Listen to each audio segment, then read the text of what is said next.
اللہ تعالیٰ نے وعدہ فرمایا ہے کہ جو لوگ ہمارے راستے میں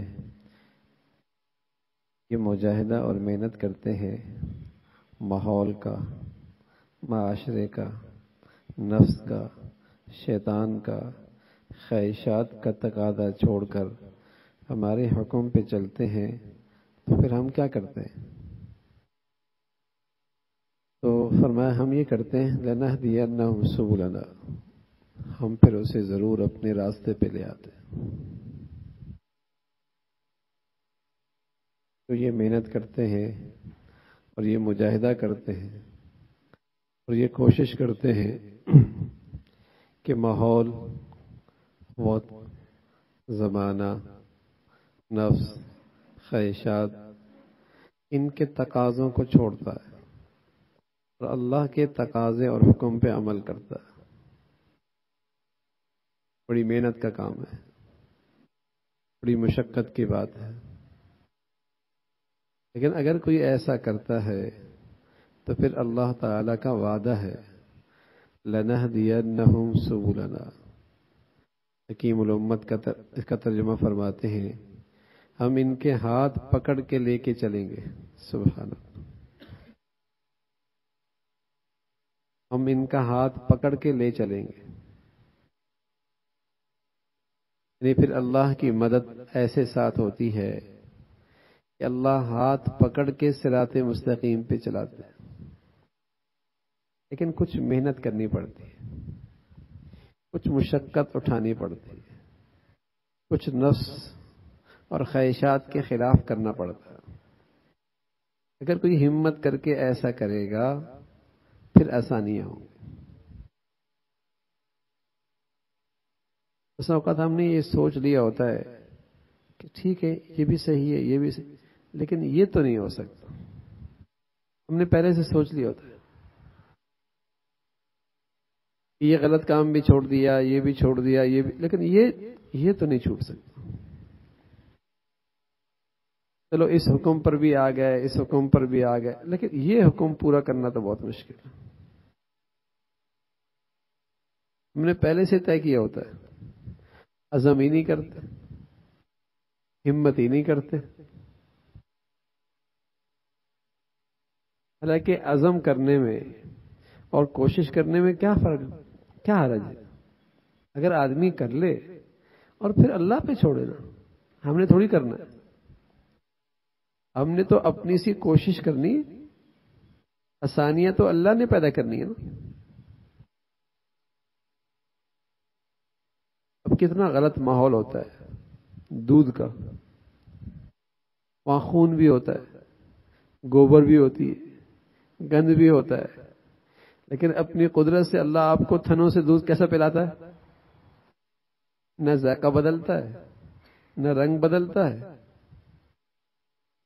صاف ستھرا پلاتا ہے۔ تو اس کی قدرت ہے نا، اس کی قدرت۔ آپ گائیں کاٹیں تو کہاں سے کہیں دودھ نظر آئے گا اندر؟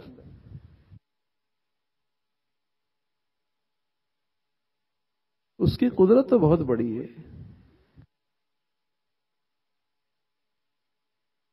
تو محنت اور مجاہدہ اگر کوئی اللہ کی خاطر کرے گا، اللہ کے حکموں پہ آنے کے لیے کرے گا،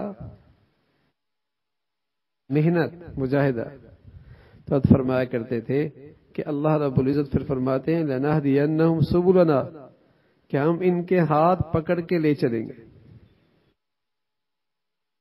ان کے ہاتھ پکڑ کے لے کے چلیں گے۔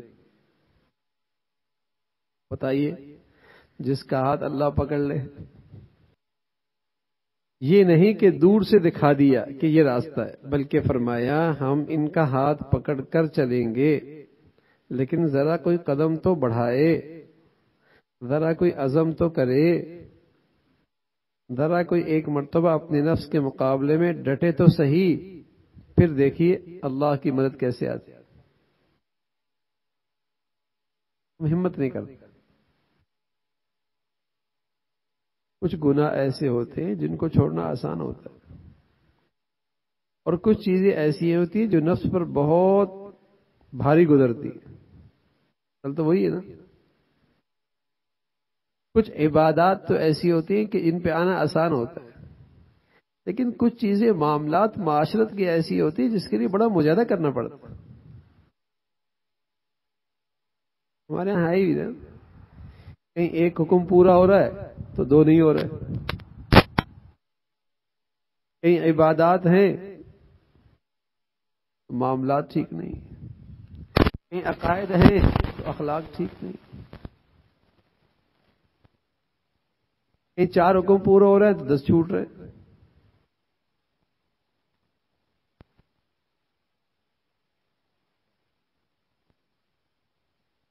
جس میں کوئی مفادات پہ زد نہیں پڑتی اور جس پر نفس سے کوئی ناگواری نہیں گزرتی وہ حکم تو پورا کر لیتا ہے.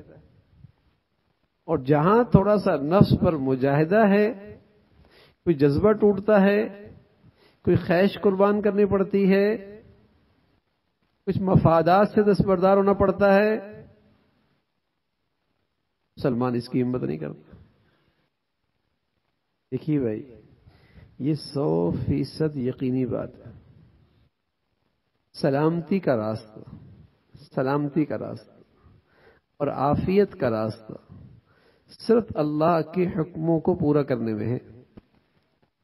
جسے دوسرے لفظوں میں آپ یہ کہہ دیں کہ سلامتی اور عافیت کا راستہ صرف ایک ہے. وہ کیا؟ پرہیزگاری اور تقوی کا راستہ. جس کی زندگی میں پرہیزگاری نہیں، سمجھیے کہ اس نے اپنے آپ کو سلامتی سے دور کر دیا.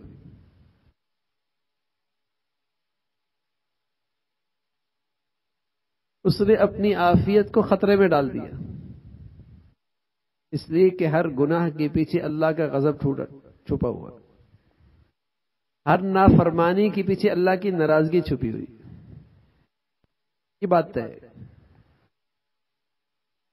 سلامتی کا راستہ، عافیت کا راستہ صرف پرہیزگاری میں بس. اگر آپ کو کسی کو آپ دیکھتے ہیں کہ گناہوں کے اندر بھی بڑی سلامتی میں ہے، صرف ہماری نہ سمجھی ہے اور صرف ہماری جہالت ہے. کبھی گناہوں کی زندگی میں سلامتی ہو ہی نہیں سکتی. آپ نے صرف اس کو بنگلے میں رہتے دیکھا ہے، آپ نے صرف اسے بڑی گاڑی میں سوار ہوتے دیکھا ہے، آپ نے اسے صرف قیمتی گھڑی پہنے دیکھا ہے، آپ نے صرف اسے بڑھیا لباس دیکھا ہے، آپ نے صرف اس کے آگے پیچھے نوکر چاکر دیکھے، آپ نے اس کی دل کی آگ نہیں دیکھی، بے سکونی کی، بے چینی کی، وہ آپ نے نہیں دیکھی. وہ آپ کو صرف قرآن دکھاتا ہے اور قرآن کہتا ہے فَإِنَّ لَهُ مَعِيشَةً ضَنْكَ، میں نے اس کی زندگی تلخ کر دی. لیکن وہ نظر آپ کی وہاں نہیں نا. آپ نے صرف اسے گھڑی دیکھ لی، گاڑی دیکھ لی، کوٹھی دیکھ لی، بڑا کاروبار دیکھ لیا، عہدہ منصب دیکھ لیا. یہ آپ کی آنکھیں دیکھتی ہیں اور آپ سمجھ رہے ہیں کہ گناہوں کے ساتھ بھی سلامتی ہے. یہ آپ کا دھوکہ ہے، یہ غلط فہمی ہے، یہ نہ سمجھیے. تو قرآن کی نظر سے دیکھیے تو آپ کو ملے گا روئے زمین میں کوئی آدمی بھی پرہیزگاری کے بغیر سلامتی کی زندگی نہیں گزار سکتا. پرہیزگار آدمی کی زندگی کے اندر بھی آزمائش آتی ہے، بیماری آتی ہے، تکلیف آتی ہے. لیکن ہم اس کی ایک مثال دیتے ہیں. اگر آپ گھڑی کو پانی میں ڈال دیں اور اس کے دائیں بائیں اوپر نیچے پانی ہو تو کیا کہتے ہیں؟ واٹر پروف ہے، اندر پانی نہیں جاتا. ایسی پرہیزگاری کی برکت کیا ہوتی ہے کہ دائیں بائیں اس کی زندگی میں آزمائشی بھی ہوں گی لیکن اس کا دل غم پروف ہوگا. یہاں بے چینی اور بے سکونی کی آگ نہیں جلے گی.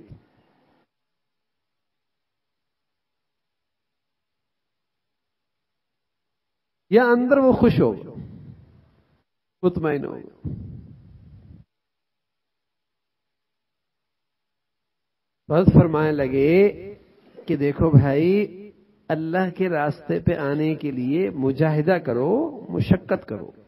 کچھ حکم تو ایسے ہیں جس کے لیے کوئی مشقت کی ضرورت نہیں پڑتی، لیکن دین کی کچھ زندگی ایسی ہے، معاملات کی، معاشرت کی کچھ ایسی چیزیں ہیں جس کے لیے مشقت اٹھانی پڑتی ہے اور بڑا مجاہدہ کرنا پڑتا ہے، بڑی محنت کرنی پڑتی ہے.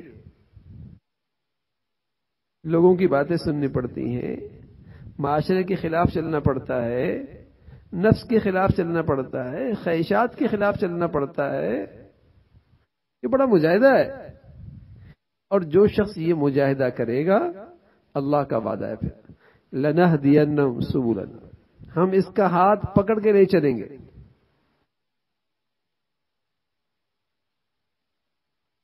لہذا مجاہدہ اسی کا نام ہے.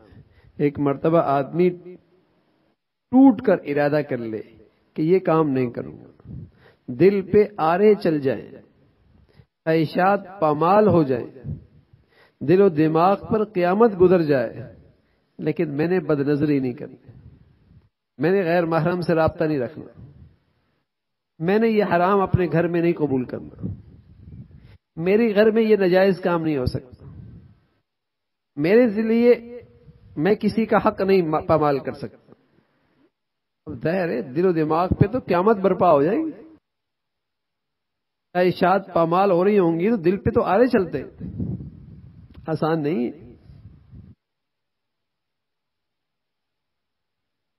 آسان نہیں. لیکن یہ گناہ کا کام نہیں کروں گا. جس دن نفس کے سامنے ڈٹ گیا تو اللہ تعالیٰ فرماتے ہیں اس دن سے ہمارا محبوب ہو گیا، اب ہم خود اس کا ہاتھ پکڑ کے اپنے راستے پہ لے چلیں گے.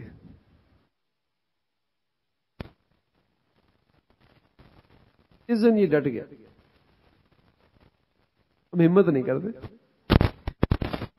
ہم کہتے ہیں زمانے کو بھی ناراض کریں گے پھر ہمارا کون ہوگا، سبھی دور ہو جائیں گے پھر ہمارا کون ہوگا. یہ تو خیال ہی نہیں ہوتا نا کہ اللہ بھی ہمارے ساتھ ہو جائے گا. یہ مجاہدہ ہے.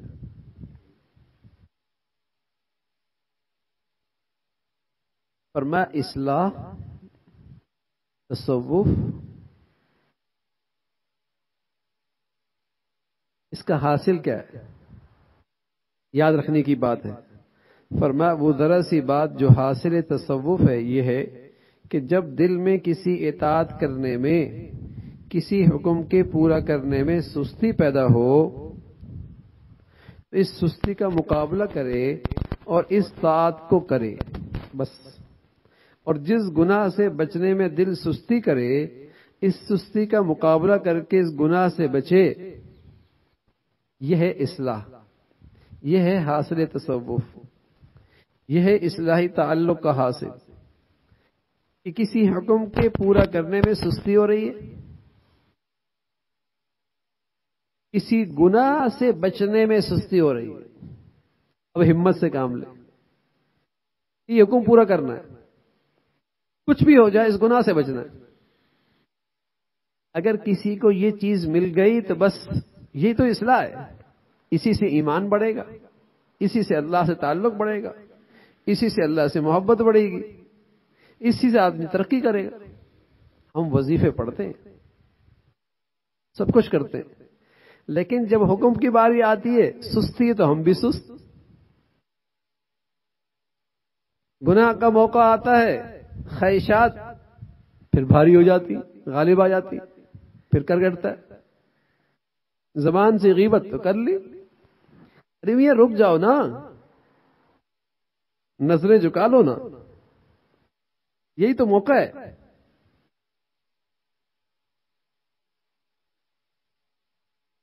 اس سے جو چیز بنے گی نا وہ ہزاروں وظائف سے نہیں بنے گی. کہ جب اللہ کے حکم پورا کرنے میں سستی ہو رہی ہے تو ہمت کر کے پورا کرو. گناہ سے بچنے میں سستی ہو رہی ہے، آنکھ نہیں جھک رہی، ہمت کرے، نہیں نظر اٹھانی.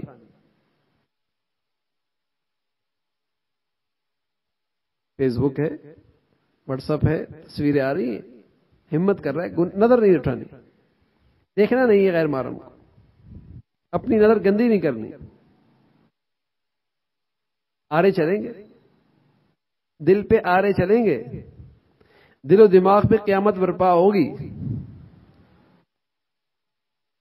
یہ ہے حاصل تصور، یہ ہے اصلاح. اس سے ایمان بنتا ہے، اس سے اللہ کی محبت بڑھتی ہے، اس سے اللہ سے تعلق بنتا ہے. سستی ہو رہی، جماعت چلی گئی تو چلی گئی، تو یہ تھوڑی ابھی کچھ نہیں ہوگا. کیوں جماعت جائے؟ جماعت سے نماز پڑھنا واجب ہے. سستی ہو رہی ہے تو یہ بھی سست ہو گیا. پھر فرمانے لگے حاصل اصلاح اور تصوف یہ ہے کہ جب دل میں کسی اطاعت کرنے میں سستی پیدا ہو تو اس سستی کا مقابلہ کریں. سستی کا علاج چستی، اور جب گناہ سے بچنے میں دل میں سستی ہو رہی ہے تو سستی کا مقابلہ کر کے اس سے بچے. بھائی اسی سے اللہ سے تعلق میں ترقی ہوتی، اسی سے ایمان میں ترقی ہوتی. ایمان کیسے بڑھے گا؟ اصلاح سے کب فائدہ ہوگا؟ اصلاحی تعلق سے کب فائدہ ہوگا؟ جب یہ نسخہ استعمال کرے. یہ نہیں کہ تسبیحات پڑھ رہا ہے، غیبت کا جی چاہ تو غیبت کر لی، بد نظری کا وقت آیا تو بد نظری کر لی، غیبت سننے کا وقت آیا تو غیبت سن لی، نماز کا وقت ٹال دیا. کوئی فرق نہیں ہوگا. 40 سال بھی بیٹھا رہے کچھ نہیں ہونا.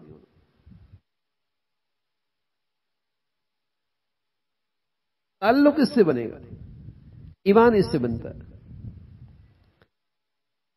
اس سے اللہ سے تعلق میں ترقی ہوتی ہے. جس شخص کو یہ بات حاصل ہو جائے اس کو پھر کسی چیز کی ضرورت نہیں. سبحان اللہ. جس کو یہ حاصل ہو گئی نا اس کو پھر کسی چیز کی ضرورت نہیں. لہذا نفسانی خواہشات پر آرے چلا چلا کر اور تھوڑے مار مار کر جب اس کو کچل دو گے اور نفس کچلنے کے نتیجے میں اللہ جل شانہ کی پھر انوارات کا مستحق بنے گا. جب اس کی خواہشات پہ آرے چلاؤ گے اور جب یہ کچلے گی اس کی خواہشات تو پھر اس قابل بنے گا کہ اس پہ اللہ کی طرف سے انوارات آئے، اللہ کی طرف سے تجلیات آئے. تھانوی رحمۃ اللہ علیہ نے فرمایا کہ عورت کے فرائض میں داخل ہے کہ اس کے دل میں شوہر کے پیسے کا درد ہو.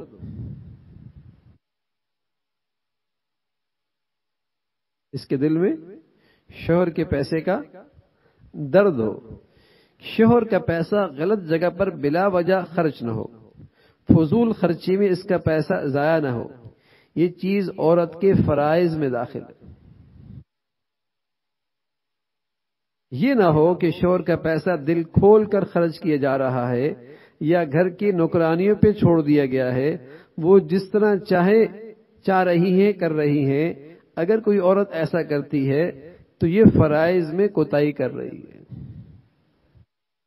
اسے درد ہو شوہر کا پیسہ، اسے فکر ہو یہ فضولیات میں خرچ نہ ہو، بیکار ضائع نہ ہو، اسراف نہ ہو. بڑی محنت سے کمایا ہے اس نے، خون پسینہ لگایا ہے اس نے اس کے لیے بڑی تکلیف اٹھائی ہے. اب وہ اس پیسے کو بہت احتیاط سے استعمال کرتی ہے. یہی سلیقہ مند عورت ہے، اور یہی عورت اپنے مرد کی فرائض پہ عمل پیرا ہے.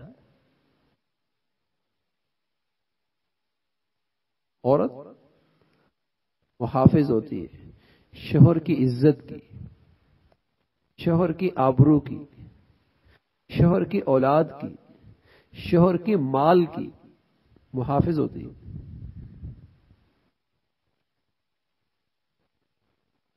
اسے درد ہوتا ہے ان چیزوں کا. اچھا اولاد کا درد تو ہوتا ہی ہے، عام طور پہ اولاد کا درد تو ہوتا ہی ہے. مال کا درد کتنا ہوتا ہے یہ ذرا مشکل کام ہے.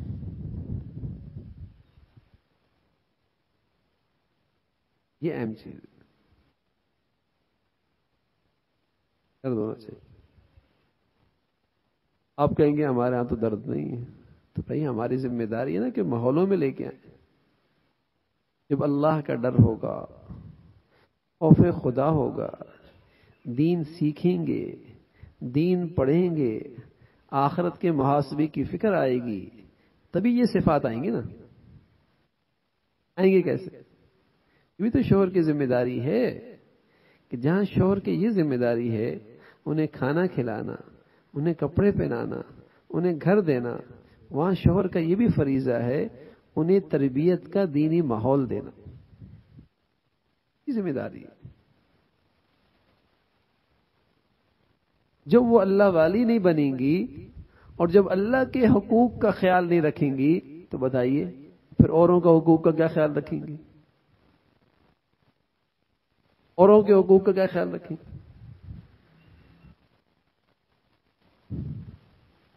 تھانوی رحمۃ اللہ علیہ نے ہمارے لیے اصلاح نفس کا عمل اتنا آسان کر دیا کہ ورنہ پہلے زمانے میں صوفیاء اکرام خدا جانے کیا کیا ریاضتیں کرتے تھے. صوفیاء اکرام کے یہاں لنگر ہوا کرتے تھے، اس لنگر کے اندر شوربہ بنتا تھا. خانقاہ میں جو مریدین ہوا کرتے تھے ان کو یہ حکم ہوتا تھا کہ جس کے پاس ایک پیالہ شوربے کا آوے وہ اس شوربے کا ایک پیالہ پانی ملاوے اور پھر کھائے تاکہ نفس کو لذت گیری کی قید سے آزاد کیا جائے. اس کے علاوہ ان سے فاقے بھی کرائے جاتے تھے، لیکن وہ زمانہ اور تھا اور آج کا زمانہ اور ہے. جیسے طب کے اندر زمانے کے بدلنے سے علاج کے طریقے بدل جاتے ہیں، اسی طرح حکیم الامت قدس اللہ سرہ نے ہمارے زمانے کے لحاظ سے ہمارے مزاجوں کا لحاظ رکھتے ہوئے نسخے تجویز کیے. تقلیل طعام کا نسخہ ہمارے لیے تجویز کر گئے جس سے تقلیل طعام کا منشا حاصل ہو جائے گا. یہ نہیں کہ نعمت ملے تو اسے خراب کر دو، بس اتنا کافی ہے اصلاح کے لیے کہ ہر چیز کو ضرورت کے مطابق خرچ کرو. کھانے کے اندر بھی اسراف نہ ہو، پہننے کے اندر بھی اسراف نہ ہو، پینے کے اندر بھی اسراف نہ ہو، رہنے کے اندر بھی اسراف نہ ہو. اتنا بھی کر لو بڑی بات. اب پیٹ بھرا ہوا ہے پھر بھی کھایا جا رہا اور ہر وقت کھانے ہی کی فکر ہے. تو میاں جیسا آ جائے کھا لو نا، اچھا مل جائے اللہ کا شکر ادا کرو، جیسا آیا پھیلو. اب یہ نہیں کہ ایسا ملے گا تو کھاؤں گا، ایسا ہوگا تو پہنوں گا، اس اسٹیٹس کا جوتا ہوگا تو لوں گا، ایسی سواری ہوگی تو سوار ہوں گا.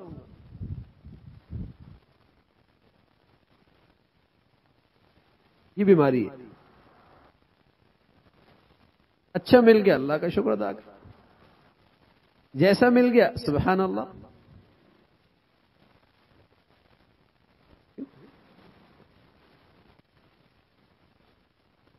یہ چیزوں کی فکر سوار نہ ہو، ان کو اپنے حدود میں رکھنا یہی بہتر ہے. بچوں کو مارنے کا طریقہ خیال کرنا. بھائی قانون بھی پاس ہو گیا. حضرت فرمایا کرتے تھے، ایک عجیب نسخہ فرماتے تھے جب کبھی اولاد کو مارنے کی ضرورت محسوس ہو یا اس پر غصے کرنے کی ضرورت محسوس ہو تو جس وقت غصہ آ رہا ہو اس وقت ہرگز نہ مارو، اس لیے کہ تم حدود کا خیال نہیں رکھو. جب غصے میں مارو گے تو حدود کا خیال نہیں رکھو، پھر تم اپنی نفسانی جذبے سے مارو گے. غصے کی حالت میں نہ مارو، بلکہ بعد میں جب غصہ ٹھنڈا ہو جائے اس وقت مصنوعی غصہ پیدا کر کے پھر مار لو. اس لیے کہ جس وقت طبی غصے کے وقت اگر مارو گے یا غصہ کرو گے حد پر قائم نہیں رہو گے بلکہ حد سے تجاوز کر جاؤ گے. اور چونکہ ضرورتاً مارنا اس لیے مصنوعی غصہ پیدا کر کے پھر مار لو تاکہ اصل مقصد بھی حاصل ہو جائے اور حد سے گزرنا بھی نہ پڑے. فرمایا کرتے تھے میں نے ساری عمر اس پہ عمل کیا، طبی غصے کے وقت نہ کسی کو مارا نہ ڈانٹا، پھر جب غصہ ٹھنڈا ہو جاتا اسے بلا کر مصنوعی قسم کا غصہ پیدا کر کے مقصد حاصل کر لیتا، حدود سے تجاوز نہ کرتا. کیونکہ غصہ ایک ایسی چیز ہے کہ اس میں انسان اکثر و بیشتر حد پہ قائم نہیں رہتا. عورتیں بچوں کو غصے میں مار دیتی، بہت غصہ آ رہا ہوتا، غصے میں مار رہی ہوتی، اور معصوم بچوں کو مار رہی ہوتی، خوب مار رہی ہوتی، گناہ ملے گا، ایسے مارنے پہ گناہ ملے گا۔ تربیت کے طور پہ تنبیہ کرنی ہے نا، مارنا ہے نا، اس کو مصنوعی بناؤ، تاکہ کتنے درجے کا مارنا ہے،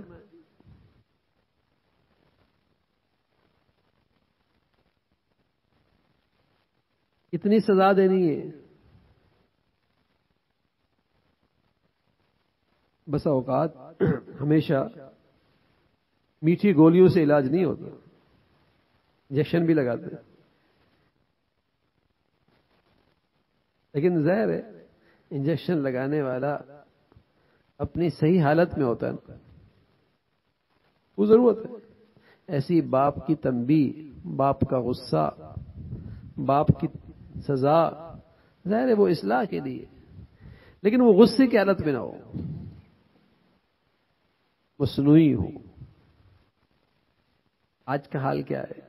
دیکھو میری بات سنو، جب اللہ کی عظمت احترام دل سے نکلتا ہے نا، اللہ کی عظمت اور احترام دل سے نکلتا ہے، تو پھر اللہ کے فیصلے بھی اچھے نہیں لگتے، شکوے شکایت پیدا ہوتی ہے۔ تو جب باپ کی عظمت اور احترام دل سے نکلتا ہے تو باپ کے فیصلے بھی اچھے نہیں لگتے۔ جب استاد کی عظمت احترام سے دل سے نکلتا ہے تو ان کی تنبیہات اور فیصلے بھی اچھے نہیں لگتے۔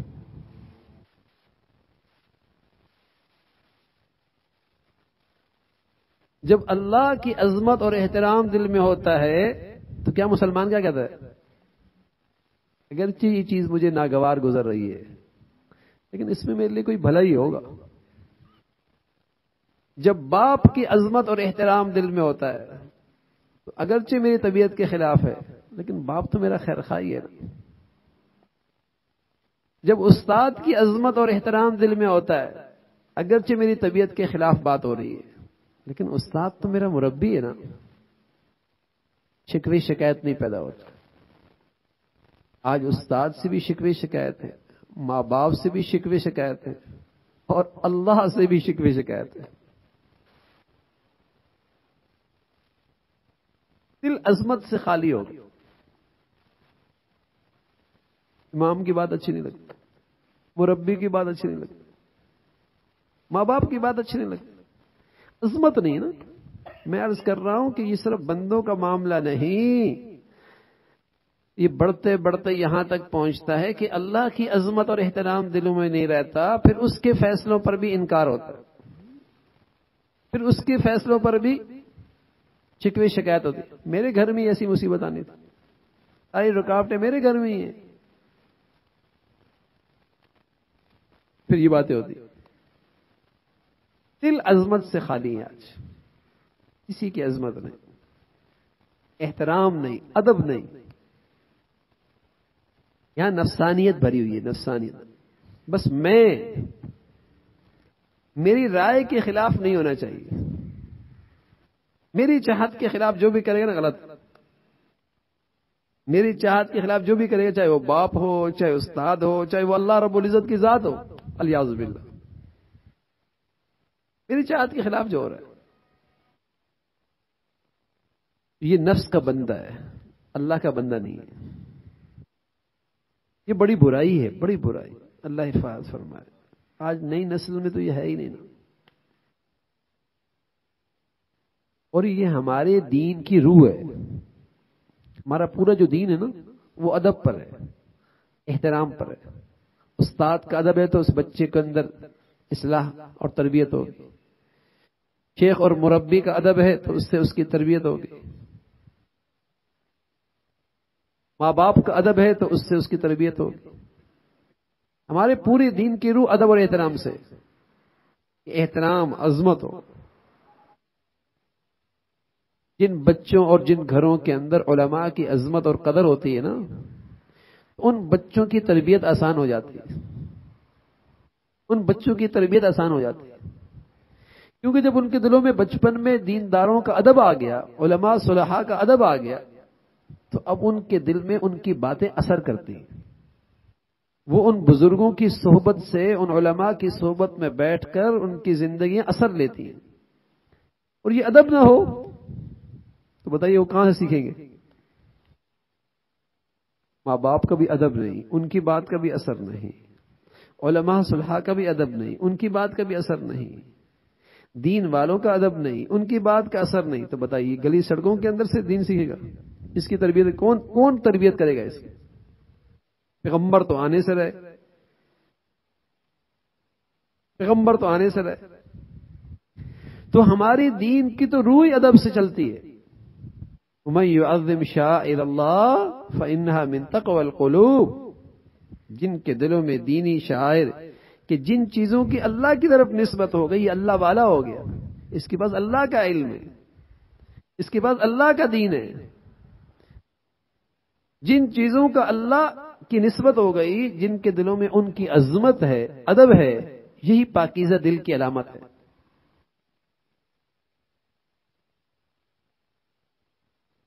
تو شکوے شکایت وہیں ہوتی ہے جب دل ادب احترام سے خالی ہو جاتا ہے. وہاں ہر چیز کو اعتراض رکھتا ہے، اعتراض کی نظر سے دیکھتا ہے. میں عرض کر رہا ہوں، بندوں تو بندے اللہ کے بارے میں ایک مخلوق ایسی بھی ہے جسے اللہ کے بارے میں بھی ہمیشہ اشکال رہتا ہے. یہ اللہ کا حکم کیوں ہے؟ مجھے تو سمجھ میں نہیں آ رہا. یہ کیسا حکم ہے اللہ کا، شریعت کا؟ ہمیں تو سمجھ میں نہیں آ رہا. تو ادب ختم ہوتے ہوتے، احترام ختم ہوتے ہوتے، دلوں سے عظمت ختم ہوتے، یہاں تک جا پہنچتا، یہاں تک جا پہنچتا. تو ظاہر ہے اولادوں کے دلوں کے اندر بھی جب عظمت ہوتی ہے، ادب ہوتا ہے، تو پھر ماں باپ کی تنبیہ کرنا اثر کرتی ہے. اور عظمت نہ ہو تو ماں باپ کی بات بھی اچھی نہیں لگتی، مارنا تو دور کی بات. اگر میں پڑھ رہا تھا، بیٹے سے باپ نے موبائل لیا، بیٹا جو ہے وہ تھانے پہنچ گیا، ابا نے میرے سے موبائل لے لیا. کہ مغرب میں وہ کر دوں، ابا نے موبائل لے لیا، تھانے پہنچ گیا. ایسا ہی ہوگا. پھر یہ رسوائیاں ہوں گی، پھر یہ رسوائیاں ہوں گی. ایک مجلس میں حضرت عمر رضی اللہ تعالیٰ کے صاحبزادے حضرت عبداللہ ابن عمر موجود تھے. اسی مجلس میں کسی شخص نے حجاج بن یوسف کی برائیاں شروع کر دی. تو عبداللہ ابن عمر نے ٹوکا اور فرمایا، دیکھو یہ جو تم ان کی برائیاں بیان کر رہے ہو نا، یہ غیبت ہے. اور یہ مت سمجھنا کہ اگر حجاج بن یوسف کی گردن پر سینکڑوں انسان کا خون ہے تو اب اس کی غیبت حلال ہو گئی. حالانکہ اس کی غیبت حلال نہیں ہوئی، بلکہ اللہ تعالیٰ جہاں حجاج بن یوسف سے ان کے سینکڑوں انسانوں کا خون کا حساب لیں گے جو اس کے گردن پر ہے، تو وہاں اس غیبت کا بھی حساب لیں گے جو تم اس کے پیچھے کر رہے ہو. اللہ تعالیٰ محفوظ فرمائے. لہذا یہ مت سمجھو کہ فلاں شخص فاسد فاجر ہے، اس کی جتنی چاہو غیبت کر لو، بلکہ اس کی غیبت کرنے سے احتراز کرنا ضروری ہے. فاسق فاجر کی بھی غیبت کرنا جائز نہیں، یہ جائے کسی نیک آدمی کی. یہ جائے کہ وہ جس کی زندگی میں کوئی کھلا گناہ نہیں ہے، جس کی زندگی میں کوئی کھلی نافرمانی نہیں ہے، اس کی غیبت کرنا کیسا ہوگا؟ پھر فاسق فاجر کی بھی غیبت جائز نہیں ہے. اللہ رب العزت ہم سب کو پرہیزگاری نصیب فرما دے، احتیاط نصیب فرما دے. اللهم لك الحمد كله ولك الشكر كله، اللهم لك الحمد كله ولك الشكر كله. اللهم أعنا على ذكرك وشكرك وحسن عبادتك، اللهم أعنا على ذكرك وشكرك وحسن عبادتك. یا ارحم الراحمین، اپنے فضل سے ہم سب کی خطاؤں کو معاف فرما دے، ہمیں ایمان کی حقیقت نصیب فرما. مولا کریم اپنے فضل سے ہمارا ظاہر باطن سبھی کو اپنی پسند کا فرما. تمام قسم کی خطاؤں سے کوتاہیوں سے ہم سب کی حفاظت فرما. باطنی امراض سے، جسمانی امراض سے ہمیشہ ہمیں محفوظ فرما. روحانی جسمانی صحت نصیب فرما. بلاؤں سے وباؤں سے ہماری ساری امت کی حفاظت فرما. بلاؤں سے وباؤں سے ہماری ساری امت کی حفاظت فرما۔ اے مولا کریم اپنے فضل سے ہر آنے والا دن ایمان کے لحاظ سے، عافیت کے لحاظ سے بڑھیا نصیب فرما، پرہیزگاری کی زندگی عطا فرما، تقوی والی زندگی نصیب فرما، ہر قسم کے گناہوں سے بچنا باطنی ظاہری ہم سب کے لیے آسان فرما، ساری امت کے حال پہ رحم فرما۔ وصلی اللہ علی سیدنا محمد وعلی آلہ واصحابہ اجمعین برحمتک یا